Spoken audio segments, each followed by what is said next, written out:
Hello மக்களே, welcome back to UA life by Prathi. I hope உங்கள் எல்லாரோட வேலண்டைன்ஸ் டே நல்லபடியாக போயிருக்கோன்னு.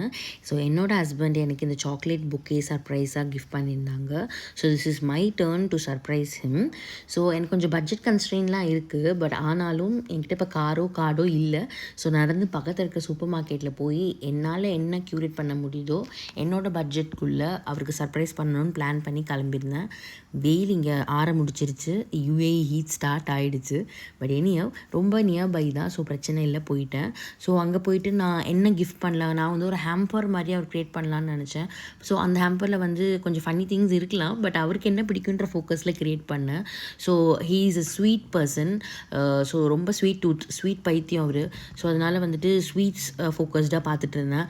ஸோ கேக் அவருக்கு ரொம்ப பிடிக்கும், சாக்லேட் பிடிக்கும், அண்ட் தென் இந்தியன் ஸ்வீட்ஸ் இருக்குது. ஸோ நான் என்ன எடுக்கிறதுன்னு தெரியல. ரொம்பவும் வாங்கி நிறைய வைக்க வேணாம், பிகாஸ் சுகர் கட்ஸில் போகலான்ற பிளானில் ரொம்ப மாதமாக இருக்கும். பட் ஆனால் திருப்பி வாங்கி is of no use. So அதனால் வந்து ஒரு சின்னதாக வாங்கலாம், கொஞ்சம் அவர் காசுக்கு கொஞ்சம் சாப்பிட்டுட்டு லைக் மேபி 1 or 2 டேஸில் முடிச்சிடுற மாதிரி.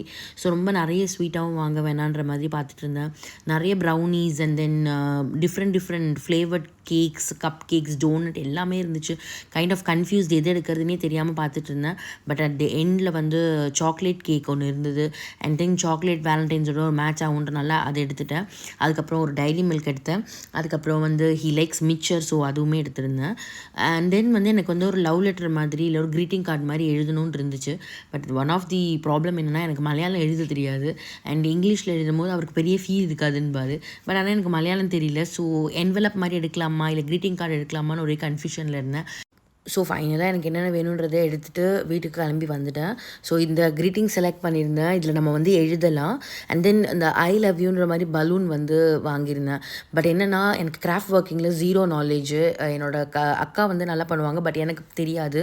நான் ஸ்கேலில் கோடு போட சொன்னாலே கோணையாக போடுற ஆள்.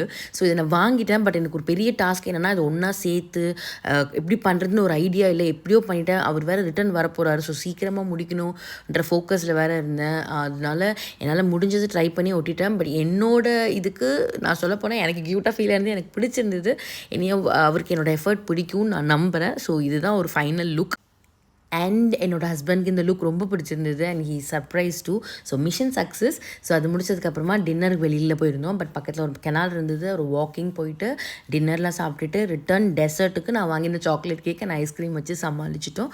ஸோ இதுதான் எங்களோட வேலண்டைன்ஸ் டே விலாக். உங்களோட வேலண்டைன்ஸ் டே எப்படி செலிப்ரேட் பண்ணீங்கன்னு சொல்லுங்கள். இன்னொரு வீடியோவில் இந்த மாதிரி விலாக்ஸ் பார்க்கணுன்னா கண்டிப்பாக என்னோடய சேனலை சப்ஸ்கிரைப் பண்ணிக்கோங்க. டில் தென் டாட்டா பாய்.